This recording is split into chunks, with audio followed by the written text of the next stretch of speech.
Bismillah, Assalamualaikum warahmatullahi wabarakatuh. Kenalin, aku Anissa.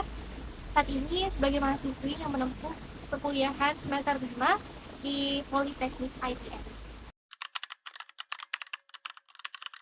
Untuk kesibukanku saat ini, aku sedang mengabdi yang dimana diamanahkan sebagai guru IT di salah satu pondok IT, yaitu di IDN Boarding School Akhwat.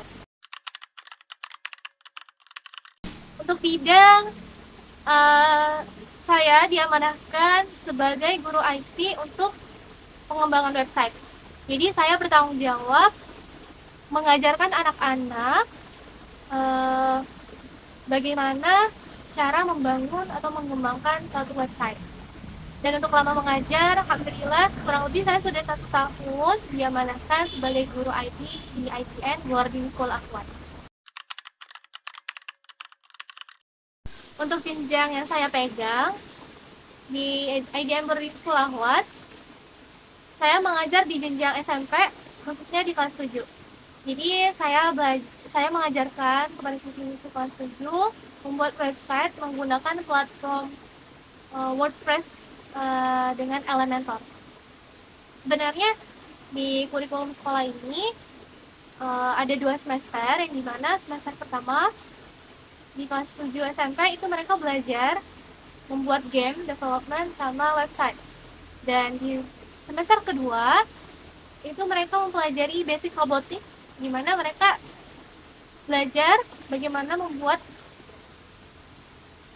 kode logik untuk membuat robot, tapi itu masih basic gitu. Jadi bisa dibilang itu saya mengajar dua mapel atau 2 pelajaran, yaitu website dan robotik. Pengalaman seru saya saat mengajar 1 tahun di IDN Boarding School Akhwat adalah ketika saya mengajar dan bertemu dengan anak-anak yang memang fun dan punya rasa keingintahuan yang tinggi. Karena jenjang yang saya ajarkan adalah SMP, khususnya di kelas 7, yang dimana notabene mereka masih lulus SD, jadi masih kecil-kecil, dan sebelum itu mereka belum punya atau belum tahu banget tentang laptop. Nah, jadi di usia mereka itu mereka punya rasa keingintahuan untuk belajar itu tinggi. Karena dari situ hal itu jadinya justru membuat saya termotivasi untuk semangat mengajarkan mereka. Apalagi karena memang saya suka mengajar, hal-hal yang aku kuasai itu akan lebih bermakna ketika saya ajarkan ke orang lain. Karena memang anak-anak kelas 7 itu masih kecil-kecil dan mereka juga fun orangnya, itu membuat mood saya happy juga ketika mengajar. Mungkin yang pertama, kesulitannya adalah bagaimana saya mengembangkan atau mencari metode untuk mengajar dengan menghadapi karakter siswi yang berbeda-beda. Kadang ada yang cepat nangkap materi, atau kadang ada yang slow learner, harus diulangkan berkali-kali itu baru nangkap. Itu jadi tantangan tersendiri bagi saya, tapi dapat melatih kesabaran dan kreativitas saya juga sih dalam mengajar. Dan mungkin yang kedua, tantangannya adalah di semester 2 anak-anak itu belajar robotik, yang dimana sebenarnya ketika perkuliahan itu saya berfokus pada website. Nah, ini jadi salah satu struggle saya, yang dimana saya juga harus belajar terlebih dahulu dari mereka. Jadi sebelum mengajar, saya harus mempersiapkan materi apa yang akan saya ajarkan besok, dan saya mencari di berbagai sumber atau bertanya kepada guru yang lebih ahli untuk menyampaikan apa yang akan saya sampaikan besok. Jadi ini konsepnya seperti saya learning by doing.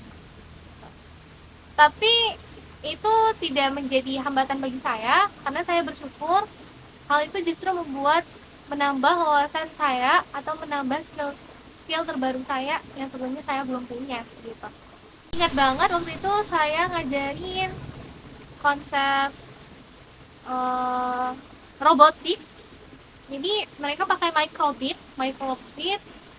yang gimana kodenya itu bikin pakai black code pakai blok kode yang di drag and drop itu. Jadi waktu itu saya ajarin gimana bikin project kecil kayak temperatur suhu atau bikin game sederhana dan bikin kalkulator sederhana dengan microbit. Nah itu saya sangat senang banget karena itu sebelumnya saya belum pernah tahu belajar itu, tapi jadinya membuat saya bisa karena memang saya dituntut untuk harus bisa ngajar itu. Terus yang selanjutnya juga pernah bikin project logic code yang dimana ada robot atau namanya itu tiny bit, dia mengikuti garis hitam, jadi itu disebut line follower. Sama bikin logic code yang dimana tiny bit itu bisa mengikuti tangan anak tersebut, jadi dia jalan dan mengikuti arah tangan anak tersebut. Itu yang saya ajarkan ketika belajar basic code. Terus juga anak-anak juga pernah bikin robot sendiri yang dimana bahan itu pakai DIY, jadi dari kardus yang dibentuk nanti dikontrol pakai pakai remote control dari laptop. Itu jadi wawasan terbaru juga bagi saya. Aktivitas lain atau kesibukan lain selain mengajar, of course saya suka banget melakukan atau mencoba hal baru. Ya, saya terus upgrade skill saya yang memang walaupun saya ngajarinnya WordPress Elementor, saya tetap harus upgrade skill coding yang sudah saya pelajari di perkuliahan. Ya, saya terkadang mencari di berbagai platform lain.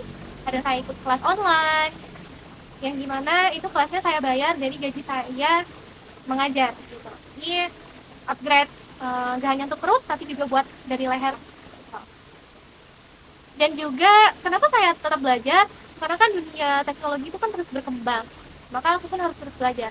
Terus juga terkadang juga dari skill coding yang aku punya, aku kadang menerima project freelance dari orang-orang yang aku kenal, kadang menawarkan gitu, jadi aku coba bikin juga, walaupun gak sering sih, tapi itu jadi achievement aku juga buat nyari uang. Terus juga kadang aku juga meluangkan waktu buat bikin project sederhana, jadi mana untuk portfolio yang bermanfaat mungkin nanti untuk peluang karirku ke depan. Semoga pengalaman dan cerita yang saya sampaikan di video ini bisa memberi motivasi buat kalian yang menonton video ini, terutama juga buat teman-teman yang juga ingin mengajar seperti saya. Karena sebenarnya mengajar bukan hanya soal menyampaikan ilmu, tapi melainkan belajar bagaimana memahami karakter orang lain, terutama karakter siswi, berbagi semangat dan menebar kebermanfaatan buat orang-orang sekitarnya. Dan yang terakhir, buat anak muda juga seperti saya, pesan terakhir saya adalah jangan takut untuk mencoba, coba dan lakuin aja, karena hal yang kita takutin itu pasti nggak terjadi gitu. Jadi manfaatkan masa muda kalian untuk menebar manfaat dan ilmu yang kita punya. Sekian, assalamualaikum warahmatullahi wabarakatuh.